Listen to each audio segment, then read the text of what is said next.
les vrais adorateurs auront le Père en esprit et en vérité.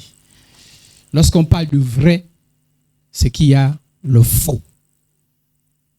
Maintenant, sommes-nous des vrais ou sommes-nous des faux? Si les vrais ont des caractéristiques, les faux en ont également. Et on peut se poser la question, quel est le sort des faux? En tout cas, ce qui nous concerne, je veux croire, nous voulons être des vrais adorateurs. N'oubliez jamais, il y a des faux. C'est-à-dire qu'ils prétendent adorer le Seigneur, mais ils sont dans le faux. Leur adoration n'est pas reçue de Dieu parce qu'elle est fausse. Dieu est présent partout, mais sa présence n'est pas manifeste partout. Dieu est présent partout parce qu'il est omniprésent, mais sa présence ne se manifeste pas partout. Et parmi les attributs qu'on donne à Dieu, nous connaissons quelques attributs. Il est amour, il est miséricorde, il est juste, mais la Bible dit qu'il est également redoutable. Et cela nous a pas seulement été dit par ses ennemis, mais par ceux qui le connaissent. Lorsqu'on parle de redoutable, c'est celui qui inspire la crainte. C'est celui qui est glorieux. C'est celui dont la présence ne laisse pas indifférent. C'est celui qui est souverain. C'est celui qui est sans pareil. Voilà pourquoi on dit qu'il est redoutable. Il nous faut, quand nous nous approchons de Dieu, connaître toutes les facettes de Dieu.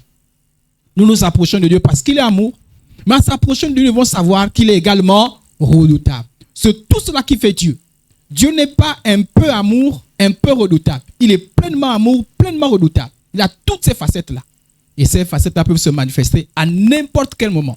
Et au moment où nous approchons de Dieu, il nous faut savoir qu'il est redoutable. Lorsque sa présence se manifestait dans l'Ancienne Alliance, on nous relève cela, cette présence avait des manifestations physiques.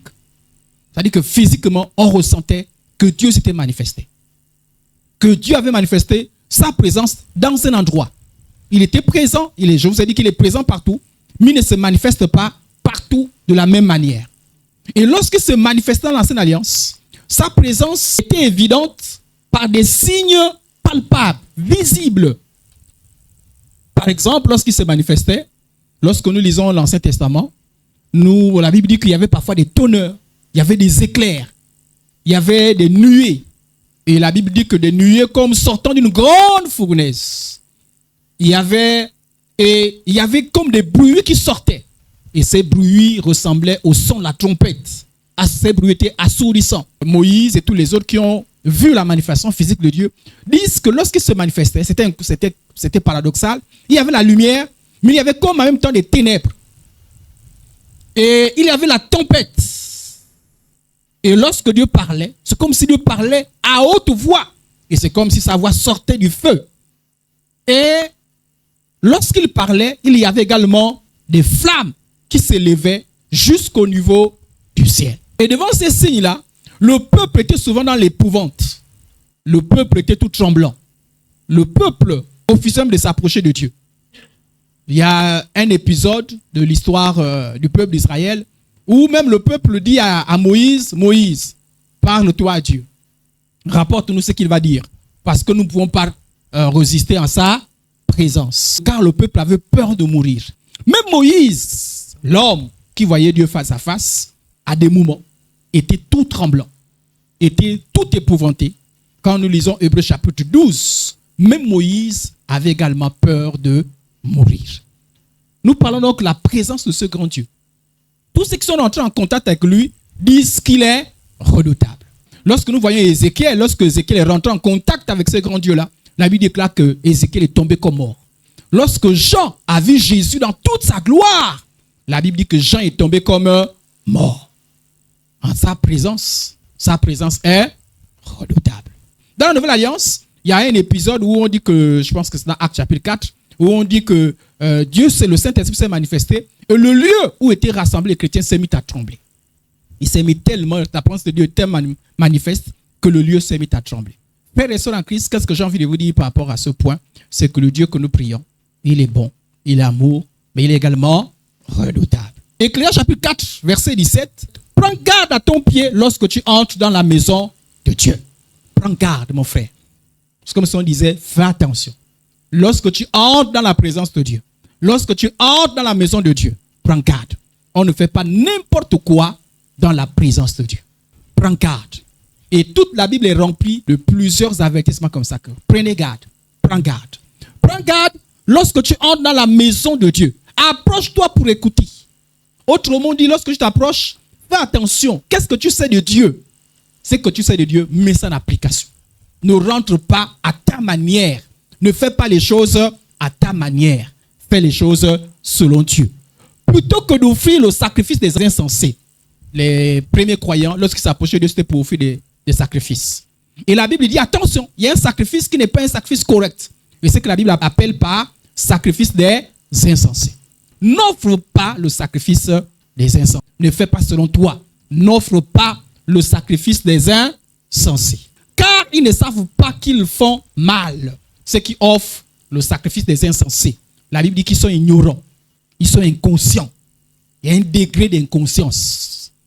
Je prie Dieu que nous ne soyons pas des croyants inconscients. La Bible dit lorsque tu entres dans la présence de Dieu, nous sommes de ceux qui entrent dans la présence de Dieu. Tu entres dans la maison de Dieu. Fais attention mon frère. Fais attention ma soeur. Fais attention à tes motivations, à tes intentions, à ton attitude, à ton caractère. Car entrer dans la maison de Dieu, ce n'est pas la même chose qu'entrer dans n'importe quelle maison.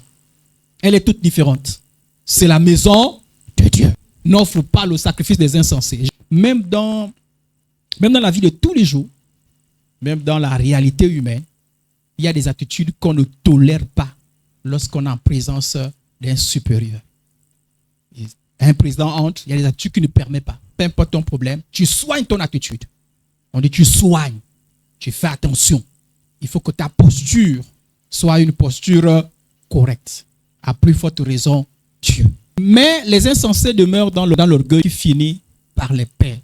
2 Chroniques chapitre 26 verset 16. Mais lorsqu'il fut devenu puissant, on parle du roi Osias, un certain Osias. Il est devenu roi à 16 ans. Au début, il a bien commencé. C'était un roi prometteur. Il était fidèle à la parole de Dieu. Il faisait de très bonnes choses. Et ses œuvres étaient louées. On le louait pour ses œuvres. Mais lorsqu'il est devenu grand, il est devenu arrogant. Tellement arrogant qu'il a commencé à faire les choses à sa manière. Comme il voulait. David, lorsqu'il fut devenu puissant, son cœur se gonfla d'orgueil. Ce qui entraîna sa perte. Il était devenu puissant. Frères et sœurs en Christ, beaucoup de croyants anciens dans la foi tombent dans ce piège. Il y a des gens qui commencent bien dans la foi, qui respectent la présence de Dieu, qui honorent la présence de Dieu. Mais lorsqu'ils deviennent grands, puissants, lorsqu'ils s'habituent, entre guillemets, dans la présence de Dieu, mais leur cœur s'enfle. Ceux qui offrent le sacrifice des insensés ne sont pas toujours que des nouveaux. Mais parfois, c'est des anciens.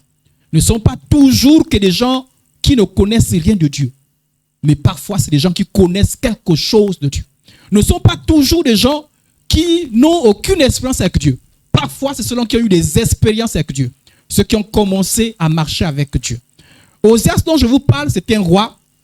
Et il avait pour conseiller le prophète Zacharie. Il était son conseiller. Au début, il écoutait les conseils et il faisait attention à ce qu'il faisait. Lorsqu'il entrait dans la présence de Dieu, il faisait tellement attention. Mais lorsqu'il fut devenu grand, il laissa tomber tous les conseils. Il méprisa la loi de Dieu. Il continuait toujours à entrer dans la présence du Seigneur, mais il faisait les choses à sa manière. Et ça, c'est le problème qui arrive à beaucoup d'anciens, à beaucoup de pasteurs qui n'ont plus le temps de louer. Ils estiment qu'ils ont dépassé ce niveau.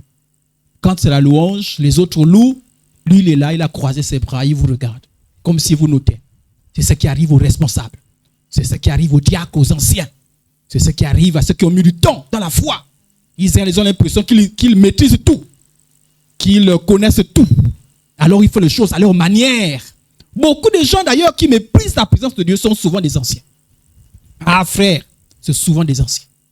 Car les nouveaux sont souvent facilement maniables. Les nouveaux, tu dis, lèvons-nous, louons le Seigneur. Ah, souvent il a la crainte. Ah, je suis dans l'église aujourd'hui, oh. Je vais louer, je vais me lever, je vais louer le Seigneur. Mais l'ancien, quand tu dis lève-toi, il maîtrise tout. D'abord, il te connaît. Tu ne l'inspires aucune crainte. Donc, il a l'impression qu'il a affaire à toi. Or, il a affaire à Dieu. Toi, tu n'es qu'un simple instrument. Et souvent, ils sont là, les anciens là. Quand on dit adorons le Seigneur, les anciens, ils sont là. Chacun garde sa posture, comme si Dieu n'était même pas. Une attitude méprisante. Attention, frères et sœurs en Christ, nous qui sommes anciens dans la foi. Attention, frères et sœurs en Christ, nous qui avons déjà beaucoup d'expérience à la foi. Beaucoup d'expérience ne te préserve pas des erreurs. Plus on est ancien, plus on monte dans la maison de Dieu, plus on doit faire attention. Parfois, les anciens deviennent invivables. Les nouveaux, c'est facile. Mon frère, assieds-toi là. Le nouveau, je suis dans la maison du Seigneur aujourd'hui. On m'a dit, je m'assois là. Mais l'ancien, les membres du protocole ont des problèmes. Assieds-toi là. Non, je ne m'assois pas là. C'est même pas s'il te plaît. C'est même pas, excuse-moi, frère, soeur, j'ai un problème. Est-ce que je pourrais? Non, non. Parfois même, il ne réagit même pas à ce que tu es en train de dire. Il décide. Frère, assieds-toi là. Il décide de là où il va s'asseoir. Elle décide de là où elle va s'asseoir. Elle fait comme elle veut. Il fait comme il veut. Et l'orgueil gagne beaucoup des anciens dans la foi. Gagne beaucoup les anciens dans la foi. Ils maîtrisent tout. Ils savent tout. Que peut-on encore les enseigner? Et ce qui arriva à Osias, il était très bien conseillé. Au début, c'était un roi, quand vous lisez son histoire, c'était un roi vraiment où on appréciait son comportement. Mais quand il est devenu grand, je ne sais pas ce que c'est la grandeur chez toi. Je ne sais pas que reprendre la grandeur chez toi. Lorsqu'il est devenu grand, il a commencé à faire les choses à sa manière. La Bible dit, il fut rebelle à l'Éternel. Il pensait être rebelle aux gens du peuple. Il pensait être rebelle aux dirigeants, aux responsables religieux. Mais sa rébellion était contre Dieu. Et Dieu voyait sa rébellion. Frères et sœurs en Christ, lorsqu'on devient rebelle dans la maison du Seigneur, nous pensons dresser notre rébellion contre un homme, contre les pasteurs, contre les responsables, contre les dirigeants. Mais en réalité, notre rébellion, nous la dressons contre Dieu. Il fut rebelle à l'Éternel son Dieu, car il pénétrait dans son temple pour offrir des parfums sur l'autel des parfums. Le culte dans l'Ancienne Alliance était catégorisé. Il y a des choses qu'une catégorie de personnes ne pouvait pas faire. Bien qu'il était roi, il n'avait pas le droit d'entrer dans le lieu saint. N'entrer que les sacrificateurs.